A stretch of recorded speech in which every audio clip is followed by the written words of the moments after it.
જય માતાજી મિત્રો, કેમ છો? તમારે અમારી યુટ્યુબ ચેનલમાં તમારું સ્વાગત છે। જો મિત્રો, આ ગાડી તમે જોઈ શકો છો, વિવો બોર્ડ છે। આ ગાડીના અંદર એસીનો પ્રોબ્લેમ છે। તો એસી આપણે ઓન કરીએ છીએ ત્યારે પંખો જે છે રેડિએટરનો સ્ટાર્ટ થવો જોઈએ।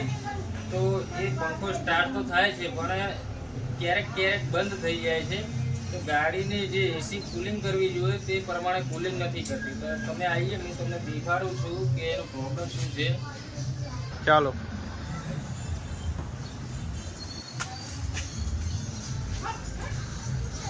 તો મિત્રો, હું ગાડી અત્યારે ચાલુ કરીને તમને ચેક કરાવું છું। જો ગાડી ઓન કરી છે મેં, તો હવે આપણે ચેક કરીશું એના અંદર પ્રોબ્લેમ શું છે।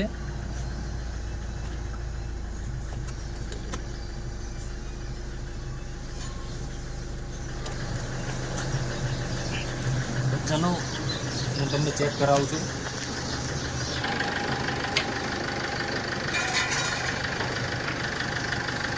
મિત્રો, હવે આપણે ગાડીની એસી ચાલુ કરીશું।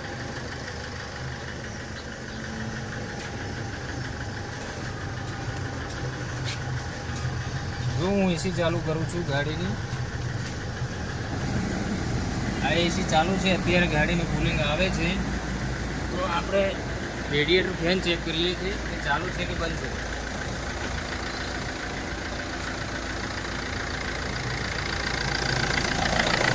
તમે જોઈ શકો છો મિત્રો, રેડિએટર ફેન ચાલુ છે અત્યારે, ક્યારેક ક્યારેક બંધ થઈ જાય છે। તો એ આપણે ચેક કરવાનું છે પ્રોબ્લેમ ક્યાં છે।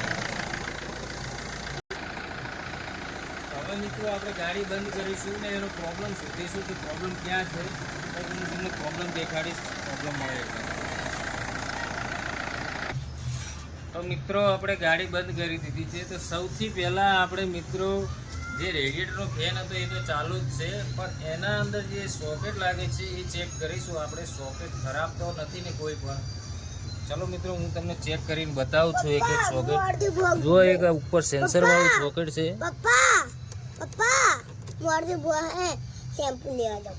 તો મિત્રો, આ સોકેટ તો કમ્પ્લીટ છે, તો આના અંદર પ્રોબ્લેમ નથી। એક બીજું પણ સોકેટ આવે છે, એ તમને ચેક કરાવું।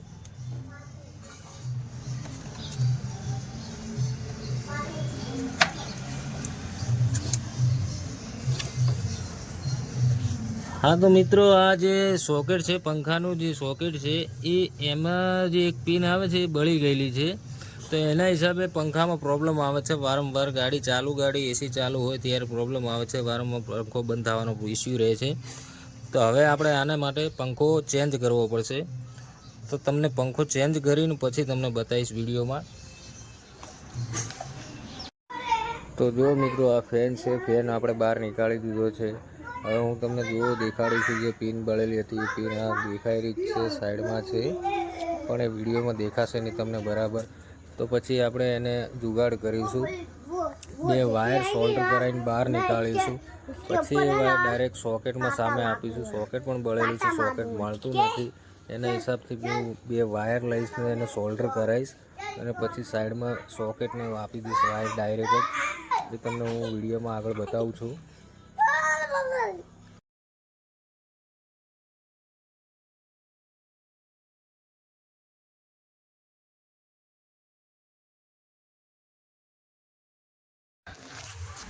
તો જુઓ મિત્રો, તમે જોઈ શકો છો, આ જે સોકેટ બળેલું હતું, પિન જે અંદર બળેલી હતી, એ પિનને હવે અમે બે વાયર ગરમ કરી સોલ્ડર કરાવીને બે વાયર નીકાળ્યા છે।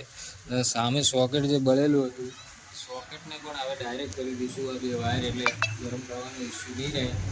પછી તમને વિડીયોમાં ચેન્જ બતાવીશ આગળ।